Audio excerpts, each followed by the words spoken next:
हमार जिंदगी तू बर्बाद कर दे ले, हमार खुशियाँ तू छीन ले ले, अब हम तोड़ जिंदगी बर्बाद कर दे। काहे इतना घूर घूर के देखा तरह तहार मेहरारू है का? फोटो साफ करके सोचत रहनी। अच्छा जी। हो गई है तरक ता?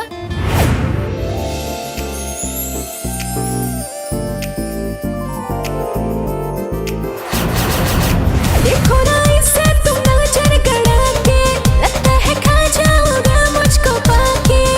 देखने में लगता है कि तोहरा मनवा भटका है।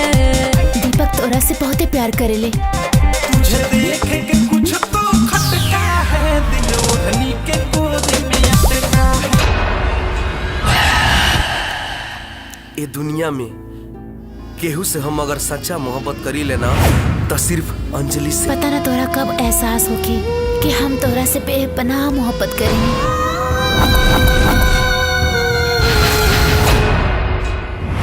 अरे कौन है रे? तू क्या हुआ? हमें घर के मालिक।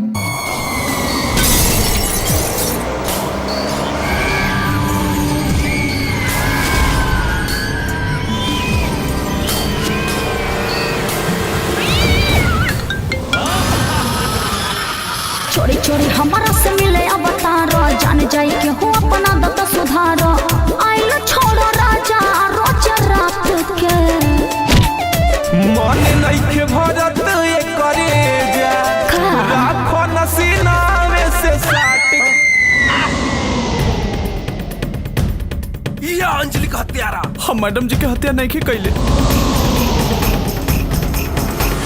हम अब डिसीजन ले बानी, अब फुल एंड फाइनल हो जान लू। अब बताओ हमरा का करे के बा। देख दीपक जी पापा। बड़ा मेहनत और लगन से कंपनी के खड़ा कैले बानी। ई पोजीशन बा, गलती ना कहिए जैसे कंपनी का इज्जत हमरा इज्जत पे दाग लगे, बुझला नू? लोगावा कहेला अब हमनी के प्रेम के कहानी। तू दीवाना मैं दीवानी। इले अंजलि के मर्डर हो गई।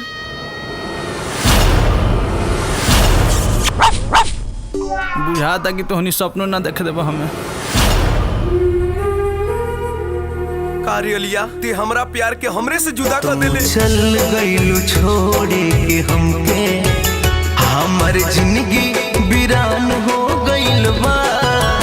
का करी हम तोह से शिकायत, का करी हम तोह से शिकायत, जब जाने जुदा हो गइल बा।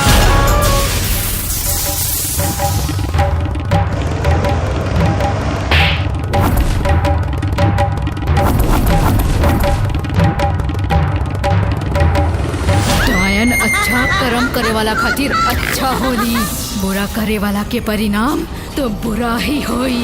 समझ नहीं रहुआ लोग?